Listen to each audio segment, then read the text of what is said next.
Agusta-Westland AW159 Wildcat anti-submarine helicopter isusunod na. Ang mga helicopter na ito ang planong idagdag ng Philippine Navy sa kanilang fleet.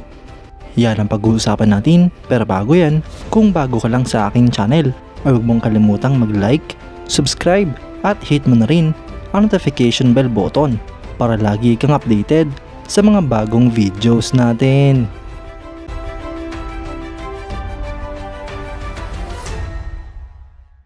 Sa nagaganap na Balikatan Exercise 2024, ginagamit ng Philippine Navy ang kanilang mga floating at air assets. Kabilang na nga po dito ang mga patrol ships, frigates at mga landing platform docks. Para sa mga air assets naman ay ginagamit nito ang kanilang anti-submarine helicopter at mga light combat helicopter. Sa kasalukuyan ay meron lamang dalawang AW159 Wildcat anti-submarine helicopter ang ating bansa. Ang dalawang helicopter nga pong ito ang naka-assign sa Jose Rizal class frigates na BRP Jose Rizal at BRP Antonio Luna. Ayon nga po sa Philippine Navy ay pinaplano pa nilang dagdagan ang mga anti-submarine helicopter ng ating bansa na siya namang ma-assign sa dalawang bagong corvettes na binili ng Pilipinas mula sa South Korea. At alam naman nga po natin mga idol na talagang gamay na ng Philippine Navy ang pag-operate ng AW159 Wildcat, kaya't malaking posibilidad na ito pa rin ang helicopter na kanilang bibilhin. Ang Agusta-Westland AW159 Wildcat o mas kilala sa tawag na Feature Lynx o Lynx Wildcat ay isang military helicopter na dinevelop ng British-Italian helicopter manufacturer na Agusta-Westland. Ang helicopter na ito mga idol ay isang improved version ng Westland Super Lynx na dinisenyo upang magserbisyo sa battlefield utility, search and rescue, aerial reconnaissance, anti-submarine warfare, anti-surface warfare, utility, command and control, at troop transport. Ang helicopter na ito ay unang lumipad noong November 12, 2009 at nintroduce naman noong August 29, 2014. Sinimulan nga po itong i-produce noong 2009 hanggang sa kasalukuyan. Ang mga military operators nito ay ang Pilipinas, South Korea at United Kingdom. Ang AW159 Wildcat ay pinapalipad ng dalawang piloto. May capacity nga po ito para sa 6 na pasahero. May habang 15.24 meters, height na 3.73 meters, empty weight na 3,300 kilograms at maximum takeoff weight na 6,000 kilograms. Ang power plant naman nga po nito ay dalawang LH-Tech CTS-800 4N turboshaft engines. Ito nga po ay may maximum speed na 311 km per hour, range na 777 km, ferry range na 963 km at endurance na 2 hours and 15 minutes. Sa Wildcat naman ng Pilipinas ay armado nga po ito ng K745 Blue Shark torpedoes at Spike NLAWS ATGM based anti-ship missiles. Kumpleto nga rin po ito sa avionics tulad ng Tails underwater systems, compact flash dipping sonar array, Seaspray 7400E, AESA X-band air-to-surface multifunction radar, Wescam MX 15DI EOIR cameras, Sonobuoys at TLD-16.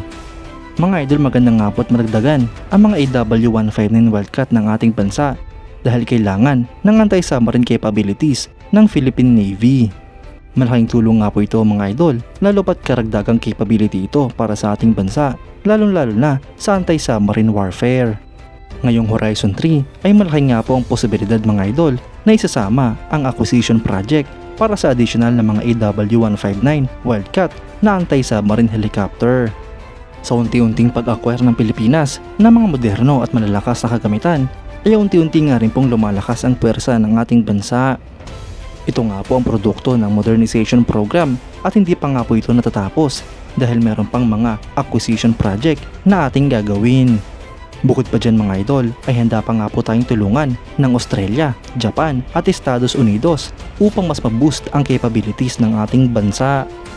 Kaya't sabay-sabay nga po natin itong abangan mga idol dahil marami pang mga acquisition project ang darating at marami pang mga moderno at malalakas na kagamitan ang bibilhin ng ating bansa. Kayo mga idol, anong masasabi nyo? Comment down below for your thoughts and opinions. At yan nga lang po ang pag-uusapan natin ngayon mga idol. Maraming salamat sa panonood. Huwag nyo nakalimutang mag-like at subscribe bilang suporta sa ating channel. Mabuhay kayo mga idol!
Ship.